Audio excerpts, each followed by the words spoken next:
ഇത്തരം പ്രവർത്തനങ്ങൾ ശരിക്കും ഇതാണ് യഥാർത്ഥ ഇസ്ലാമിക പ്രവർത്തനങ്ങൾ. ഇതിനെയാണ് വിശുദ്ധ ഇസ്ലാം എന്ന് വിശേഷിപ്പിക്കപ്പെടേണ്ടത്. കർമ്മങ്ങളിലൂടെയാണ് നീ ശരിയായ സത്യവിശ്വാസിയാണോ അല്ലയോ എന്ന് ബോധ്യപ്പെടുത്തേണ്ടത്. ഞാൻ അതിന്റെ വിശദാംശങ്ങളിലേക്കൊന്ന് നിന്റെ അയൽപ്പക്കത്തുള്ളവൻ നേരത്തെ ഇവിടെ സൂചിപ്പിച്ചു. നീ ഉജ്ജ്വലമായ മണിമാളികൾ രമ്യഹർമ്മ്യങ്ങൾ പണിതുയർത്തുമ്പോ തൊട്ടയൽപ്പക്കത്തുള്ള 3 സെന്റ് കോളനിയിൽ 4 സെന്റ് കോളനിയിൽ കഴിയുന്ന പാവപ്പെട്ടവന്റെ കൂരയിലേക്കുള്ള വെളിച്ചം തടസ്സപ്പെടുത്തിക്കൊണ്ടാണ് നിന്റെ ഭവനത്തിന്റെ നിർമ്മാണമെങ്കിൽ അവന്റെ അനുമതി കൂടാതെ ഒരു കാരണവശാലും ആ ഭവനം നിർമ്മിക്കാൻ പാടില്ല എന്ന് പഠിപ്പിച്ച ഒരു വിശ്വാസം. അധ്വാനിക്കുന്നവൻ, പണിയെടുക്കുന്നവൻ, അധ്വാനിക്കുന്നവന്റെ സ്വേദഗണങ്ങൾ വറ്റുന്നതിന് മുമ്പ് അവൻ അർഹതപ്പെട്ട കൂലി കൊടുക്കണം. കൂലി എന്നല്ല പറഞ്ഞത്, അർഹതപ്പെട്ട കൂലി കൊടുക്കണമെന്ന് പഠിപ്പിച്ച വിശ്വാസം. അയൽപക്കത്തുള്ളവൻ അത്താഴം, അതും ഒരു ചുറ്റളവ് പറഞ്ഞിട്ടുണ്ട്. അയൽപക്കത്തുള്ളവൻ അത്താഴം കഴിക്കാതെ പട്ടിണി കിടക്കുമ്പോ നീ അത്താഴം കഴിക്കുന്നുവെങ്കിൽ നീ എന്നെ പിൻപറ്റുന്നവനല്ല എന്ന് പറഞ്ഞ പ്രവാചകനായ മുഹമ്മദ് നബി തിരുമേനിയുടെ ഏറ്റവും പ്രധാനപ്പെട്ട ദർശനം. ഇതൊക്കെ വിശുദ്ധ ഇസ്ലാമിന്റെ അല്ലെങ്കിൽ സത്യവിശ്വാസ പ്രസ്ഥാനത്തിന്റെ അടിസ്ഥാനപരമായിട്ടുള്ള കർമ്മങ്ങളാണ്. ഉള്ളവൻ ഇല്ലാത്തവനെ സഹായിക്കണമെന്ന് പറഞ്ഞത് ഏറ്റവും വലിയൊരു മനുഷ്യാവകാശത്തിന്റെ പ്രഖ്യാപനമെന്ന നിലയിൽ കാണാൻ കഴിയുന്നതാണ്. വാർഷിക വരുമാനത്തിന്റെ നിയതമായിട്ടുള്ള ശതമാനം, അതൊക്കെ തന്നെ പരിശോധിച്ചാൽ അതിന്റെയൊക്കെ ശാസ്ത്രീയ ബോധം എത്രമാത്രം വ്യക്തമായി ബോധ്യപ്പെടും. കാർഷിക വരുമാനത്തിന്റെ നിയതമായിട്ടുള്ള ശതമാനം, അതിൽ കാർഷിക വരുമാനത്തെ സംബന്ധിച്ചും വാർഷിക വരുമാനത്തെ സംബന്ധിച്ചുമൊക്കെയുള്ള ശതമാനം കണക്കാക്കുമ്പോൾ തന്നെ അതിൽ കൂടുതൽ ചെലവഴിച്ചുകൊണ്ട് ഉൽപാദനം ഉണ്ടാക്കുകയാണെന്നുണ്ടെങ്കിൽ ശതമാനത്തിന്റെ തോത് കുറവ് അല്ലെങ്കിൽ കൂടുതൽ, ആ നിയതമായ ശതമാനം ഉള്ളവൻ ഇല്ലാത്തവന് കൊടുക്കണമെന്നും അത് ഉള്ളവന്റെ ഔദാര്യമല്ല മറിച്ച് ഉള്ളവന്റെ ചുമതലയും ഇല്ലാത്തവനത് ലഭിക്കാനുള്ളത് അവന്റെ അവകാശവുമാണ് എന്ന് പ്രഖ്യാപിച്ച മതമാണ് വിശുദ്ധ ഇസ്ലാം. പ്രവാചകന്റെ വിടവാങ്ങൽ പ്രസംഗത്തിൽ ഇന്ന് ഇസ്ലാമിക പലിശരഹിത ബാങ്കിംഗ് സംവിധാനത്തെ സംബന്ധിച്ച് ആലോചിക്കുന്നു. 7-ാം നൂറ്റാണ്ടിൽ പ്രവാചകന്റെ വിടവാങ്ങൽ പ്രസംഗത്തിൽ, ആ വിടവാങ്ങൽ പ്രസംഗത്തിൽ 1 ലക്ഷത്തിലധികം വരുന്ന അനുയായികളെ അഭിസംബോധന ചെയ്യുന്ന മധ്യയാണ് പ്രവാചകൻ പ്രഖ്യാപിച്ചത്, മൂലധനത്തിന്മേൽ ആർജിക്കുന്ന പലിശ ഹറാമാണ്, നിഷിദ്ധമാണ്. അതുകൊണ്ട് തന്നെ പലിശ വാങ്ങരുത്, പലിശരഹിത സാമ്പത്തിക സംവിധാനത്തെ സംബന്ധിച്ച് പ്രഖ്യാപിച്ചു.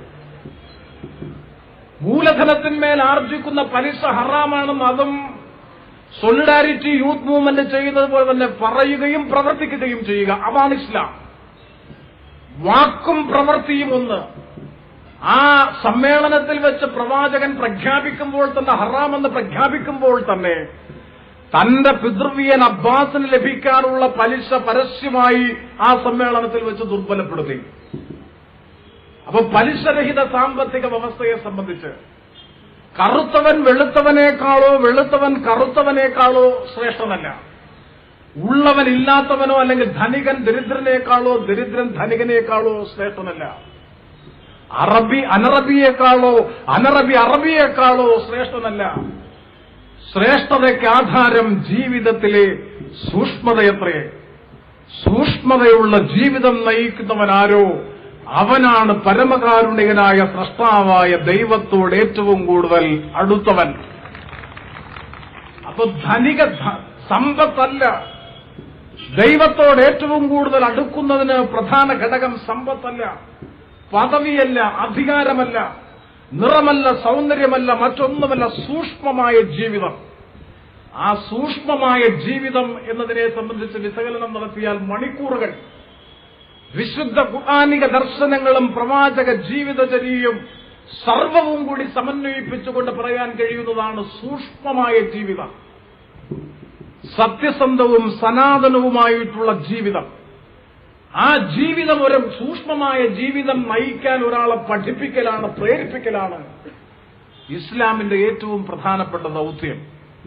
അതാണ് വിടവാങ്ങൽ പ്രസംഗത്തിന് അവസാനം കുറിച്ചുകൊണ്ട് പ്രവാചകൻ പറഞ്ഞ വാചകം: 2 കാര്യങ്ങൾ ഞാൻ ഈ ഭൂമുഖത്ത് ഉപേക്ഷിച്ചിട്ട് പോകുന്നു. ഒന്ന് വിശുദ്ധ ഖുർആനിക നിയമം അല്ലെങ്കിൽ വിശുദ്ധ ഖുർആൻ, 2, എന്റെ ജീവിതചര്യ. പ്രവാചക ജീവിതചര്യയും വിശുദ്ധ ഖുർആനും പിൻപറ്റി ജീവിക്കുന്ന ഒരാളെ സംബന്ധിച്ചിടത്തോളം ജീവിതത്തിൽ ക്ലേശിക്കേണ്ടുന്ന, ബുദ്ധിമുട്ടേണ്ടുന്ന പ്രശ്നമേ ഇല്ല. അങ്ങനെ സൂക്ഷ്മമായ ജീവിതം നയിക്കാൻ ഒരാളെ പ്രേരിപ്പിക്കുക എന്ന് പറയുമ്പോൾ അതിൽ ചിന്തയിലല്ല, ദിനേന 5 നേരവും മുറതെറ്റാതെ കൃത്യതയോടുകൂടി നിസ്കരിക്കണമെന്നും പരമകാരുണികനായ ഏകദൈവത്തിലുള്ള അചഞ്ചലമായിട്ടുള്ള വിശ്വാസവും ആ വിശ്വാസത്തെ അവസാനമായി പ്രബോധന പ്രവർത്തനങ്ങളിലൂടെ സാക്ഷ്യപ്പെടുത്തിയ പ്രവാചകന്റെ സാന്നിധ്യം സാക്ഷ്യപ്പെടുത്തുകയും, ഞാൻ നേരത്തെ പറഞ്ഞതുപോലെ സക്കാത്ത് ചുമതലയായി ഉത്തരവാദിത്വമായി ചെയ്യുകയും, അതുപോലെ തന്നെ വർഷത്തിൽ 1 മാസക്കാലം നൊയമ്പ് നോൽക്കണമെന്നുള്ളതും സമ്പത്തും ആരോഗ്യവും അനുവദിക്കുമെന്നുണ്ടെങ്കിൽ ഹജ്ജ് കർമ്മം നിർവഹിക്കണമെന്നത് അടക്കമുള്ള കാര്യങ്ങൾ നിർവഹിക്കുന്നതിലൂടെ കല്ലും നെല്ലും വേർതിരിച്ചറിയുന്നത് പോലെ ശരിയും തെറ്റും വേർതിരിച്ചറിയാൻ നമുക്ക് കഴിയണം. ഇന്ന് ശരി ആരുടെ ഭാഗത്ത്, തെറ്റ് ആരുടെ ഭാഗത്ത് എന്ന് തിരിച്ചറിയാൻ വയ്യാത്ത വലിയൊരു ആശയക്കുഴപ്പത്തിന്റെ നടുവിലാണ്. കാരണം കമ്പോളവൽക്കരണ സാമ്പത്തിക പ്രത്യയശാസ്ത്രത്തിന്റെ കുത്തൊഴുക്കിൽപ്പെട്ട് എല്ലാം ശരി എന്ന് ചിന്തിക്കാൻ കഴിയുന്ന നിലയിലേക്ക് മാറിക്കൊണ്ടിരിക്കുന്ന ഒരു പ്രത്യേക പ്രത്യയശാസ്ത്രം. വാരിയല്ലുകളാൽ സംരക്ഷിതമായിട്ടുള്ള നിന്റെ ഹൃദയം കൊണ്ട് നീ എന്ത് ചിന്തിക്കണമെന്നും ചിന്തിക്കരുതെന്നും, നഗ്നമായ നേത്രങ്ങൾ കൊണ്ട് എന്ത് കാണണമെന്നും കാണരുതെന്നും, കാതുകൾ കൊണ്ട് എന്ത് കേൾക്കണമെന്നും കേൾക്കരുതെന്നും, മറ്റവയവങ്ങൾ കൊണ്ട് എന്ത് ചെയ്യണമെന്നും ചെയ്യരുതെന്നും മനുഷ്യനെ പഠിപ്പിക്കുന്ന, കല്ലും നെല്ലും വേർതിരിച്ചറിയുന്നത് പോലെ തിരിച്ചറിവിന്റെ സംസ്കാരം സമൂഹത്തെ പഠിപ്പിക്കുന്ന ഒരു വലിയ ജീവിത ദർശനം. ആ ഒരു വലിയ ജീവിത ദർശനം, ഞാൻ നേരത്തെ സൂചിപ്പിച്ച സൂക്ഷ്മമായ ജീവിതം നടപ്പാക്കാൻ കഴിയുക എന്നുള്ള കർമ്മപരിപാടികളിൽ പ്രധാനപ്പെട്ടതാണ് വീടില്ലാത്തവന് വീട്, കുടിവെള്ളം ലഭിക്കാത്തവന് കുടിവെള്ളം, ചികിത്സ നിഷേധിക്കപ്പെടുന്നവന് ചികിത്സ, വിദ്യാഭ്യാസം ചെയ്യാൻ നിവൃത്തിയില്ലാതെ പാതി വഴിക്ക് വെച്ച് വിദ്യാഭ്യാസം നിർത്തിപ്പോകുന്നവനെ വിദ്യാഭ്യാസം ചെയ്യാൻ അവസരമൊരുക്കുക. അങ്ങനെ ബുദ്ധിമുട്ടും ക്ലേശവും പ്രയാസവും അനുഭവിക്കുന്ന ജനവിഭാഗങ്ങളെ കൈപിടിച്ചുയർത്തി സാമ്പത്തികവും സാമൂഹികവുമായിട്ടുള്ള സമത്വം ഉറപ്പുവരുത്തുന്നതിന് വേണ്ടിയിട്ടുള്ള ഉജ്ജ്വലമായിട്ടുള്ള ഒരു പ്രത്യയശാസ്ത്രമാണ് വിശുദ്ധ ഖുർആനിക നിയമത്തിലൂടെ, പ്രവാചക ജീവിതത്തിലൂടെ, വിശുദ്ധ ഇസ്ലാമിക ചിന്തകളിലൂടെ ലോകം ശ്രദ്ധിച്ചതെങ്കിൽ അത് അക്ഷരാർത്ഥത്തിൽ പ്രാവർത്തികമാക്കുന്നതാണ് സോളിഡാരിറ്റി യൂത്ത് മൂവ്മെന്റിന്റെ ഈ കർമ്മപരിപാടികൾ എന്ന കാര്യത്തിൽ ഒരു സംശയവും വേണ്ട. പരിസ്ഥിതി സംരക്ഷണം ഇസ്ലാമിന്റെ പ്രഖ്യാപിതമായ ലക്ഷ്യങ്ങളിലൊന്നാണ്. അതാണ് ഏറ്റവും ഘോരമായിട്ടുള്ള യുദ്ധം നടക്കുമ്പോൾ തന്നെ യുദ്ധഭൂമിയിൽ വെച്ച് പോലും ഒരു വൃക്ഷത്തിന്റെ കൊമ്പോ ശിഖരമോ അല്ലെങ്കിൽ ഇല പോലും വിച്ഛേദിക്കാൻ പാടില്ല എന്ന് പ്രവാചകൻ പറയണമെന്നുണ്ടെങ്കിൽ വൃക്ഷത്തോട്, പ്രകൃതിയോട്, നമ്മുടെ പരിസ്ഥിതിയോടുള്ള ഇണക്കത്തിന്റെയും ഏറ്റവും വലിയ അഭേദ്യമായിട്ടുള്ള ബന്ധത്തിന്റെയും കാഠിന്യം എത്രയുണ്ട് എന്ന് മനസ്സിലാക്കാൻ വേണ്ടി കഴിയും. ആ നിലയിൽ അത്തരം കർമ്മങ്ങളിലൂടെ, പ്രവർത്തനങ്ങളിലൂടെ ഈ പ്രശ്നങ്ങൾ സമൂഹമധ്യത്തിൽ സാധ്യമാക്കിക്കൊണ്ട് ഇതാണ് വിശുദ്ധ ഇസ്ലാമിന്റെ യഥാർത്ഥ ദർശനങ്ങളെന്ന് ലോകത്തെ പഠിപ്പിച്ചു കൊടുത്തുകൊണ്ട്, അല്ലാതെ തീവ്രവാദത്തിന്റെയും ഭീകരവാദത്തിന്റെയും വിദണ്ഡവാദത്തിന്റെയും ഒക്കെ വിത്ത് വിതച്ച് മനുഷ്യ സമൂഹത്തിന്റെ തന്നെ സ്വസ്ഥതയും സ്വൈരവും കെടുത്തി വിശുദ്ധ ഇസ്ലാമിന്റെ പ്രതീകമാണ് ഞങ്ങളെന്ന് പ്രഖ്യാപിച്ചുകൊണ്ട് ഭീകരവാദ പ്രവർത്തനങ്ങൾക്ക് നേതൃത്വം കൊടുക്കുന്നവർ ഇസ്ലാമിനെ സ്നേഹിക്കുന്നവരല്ല, ഇസ്ലാമിന്റെ പ്രത്യയശാസ്ത്രത്തെ സഹായിക്കുന്നവരല്ല, മറിച്ച് മഹത്തരമായ ഒരു പ്രത്യയശാസ്ത്രത്തെ വികലമായി ചിത്രീകരിക്കാൻ പാശ്ചാത്യ ലോകത്തിന് അവസരം കൊടുക്കാൻ മാത്രമേ അത്തരം ഭീകരവാദ പ്രവർത്തനങ്ങൾ ഗുണകരമാകൂ എന്ന കാര്യത്തിൽ ഒരു സംശയവും വേണ്ട.